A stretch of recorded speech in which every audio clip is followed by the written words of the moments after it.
Andor is the Star Wars you should be watching. I had given up watching Star Wars because it just wasn't producing stories I was interested in, but my brother convinced me, you gotta at least see Andor. And I'm glad I listened. There's so much that I could get into on what Andor does right. It's wartime, spy versus spy thriller, it's intrigue, it's story structure, it's world building, imagining what Imperial occupation actually was like. But I think Andor really stands out with its characters.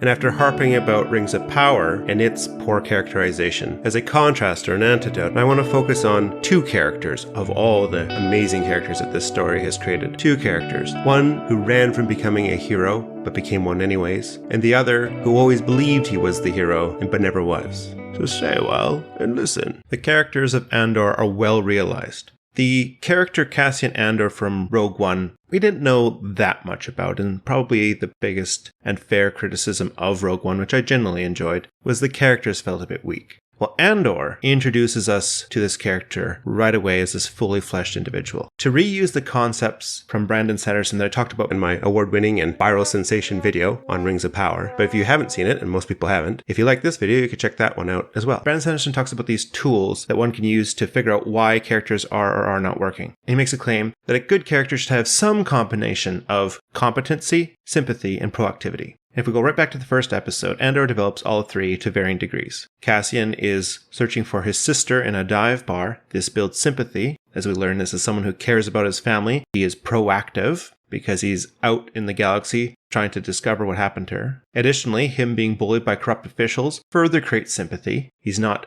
searching out trouble, but when trouble finds him, the show quickly shows his competency and his ability to disarm the officials. There's an accidental death, which then provides an opportunity to show a little bit more of Andor. There's this great moment where the corrupt official realizes, oh no, as long as nobody died, chances are Andor was going to kill no one. But once one person died, the remaining corrupt official is an inconvenience. He's not going to be as heroic as Luke Skywalker, but we built up his competency at the same time. And this creates this complicated whole and sets the tone of Andor. That the rebels that set the groundwork that allows Luke Skywalker and Han Solo to be heroes. There is a lot of dirty work in the trenches. And what the show excels at very early on is showing a world in motion. The character Cassian, his life did not simply begin when the movie starts, but there's all these hints of things that he's done in the past. When he returns to his home planet, or rather the planet he's made his home, we get the sense that he's burned through almost all his bridges with his friends. He's asking for that one last favor, and they're willing to give it to him, but in many senses, that is the last one. Also allows the show to demonstrate further competency, because one of his contacts attempts to shake down Cassian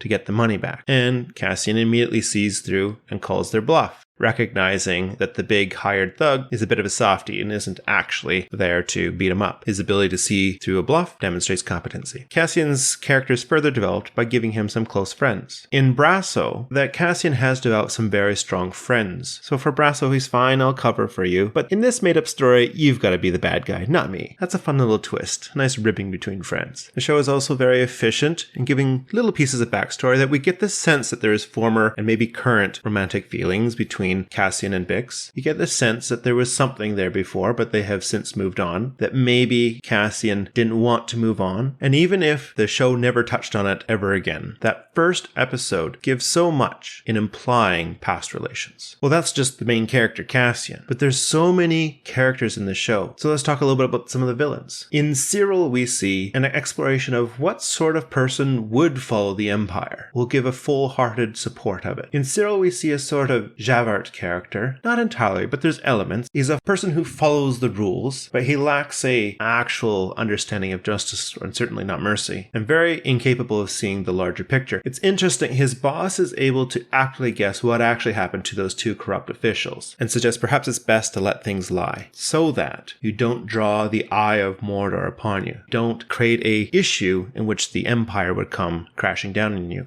But Syril cannot let this be. It's part of his character. You know, Syril isn't terribly competent. There's not a lot of things he's good at. But his great competency, or perhaps even superpower, as you were, is his relentlessness. No matter what, he will not give up. And to him, letting these murders go and just sweeping it away would seem to be a form of corruption. For him, he cannot stand. The bigger picture doesn't matter.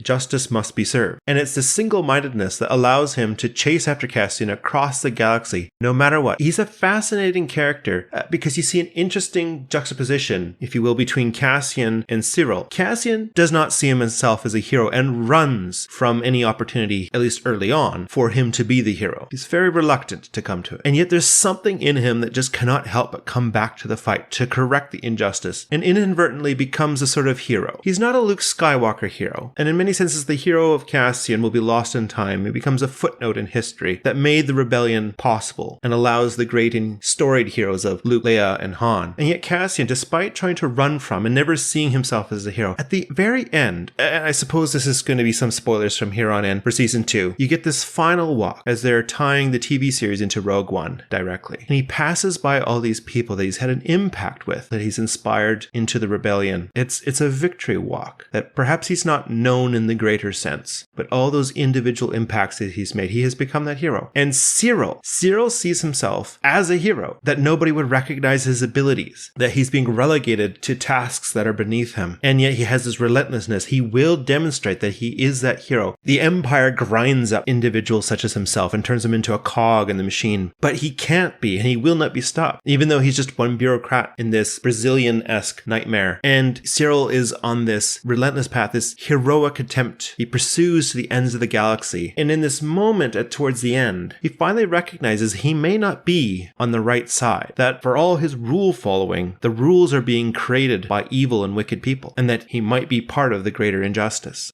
But this revelation comes to him far too late. And there's this great tragic end. Again, more spoilers here. If you haven't watched, you might have to skip this or pause this. Watch the show. I recommend you watch the show and then come back. Because in the middle of Syril's revelation that he may not be on the right side, he sees Cassian, his ultimate nemesis, the man he's pursued across the galaxy, for whom he's lost everything. And he sees red. He charges after Cassian and tries to finish the job. And the most devastating thing happens to him is as he comes after Cassian, Cassian is bewildered. Who are you? Wonders Cassian. And in the moment before Syril dies, he sees that he's amounted to nothing. He's not the hero he thought he was. What he has accomplished has come to nothing. His great nemesis does not even know who he is. He has failed. This is not this great rivalry like Luke Skywalker versus Darth Vader. He's nothing and nobody, something that Cassian never thought of. Cassian thought of himself as nothing and nobody, and yet through his great heroic actions became somebody. And Syril, thinking everything of himself, became nothing. Oh, I could talk so much more about the characters. There's so much more I would love to talk about Andor, but man, we'll have to save it for another time, or maybe I'll go back to talking about Rings of Power. I needed to balance it out. I didn't want to be Johnny Raincloud all the time, so I wanted to talk about something positively. But, so what did you think of Andor? Let me know in the comments below. And while you're at it, you can feed the algorithm with some of the YouTube pleasantries. But until next time, read some books, love it.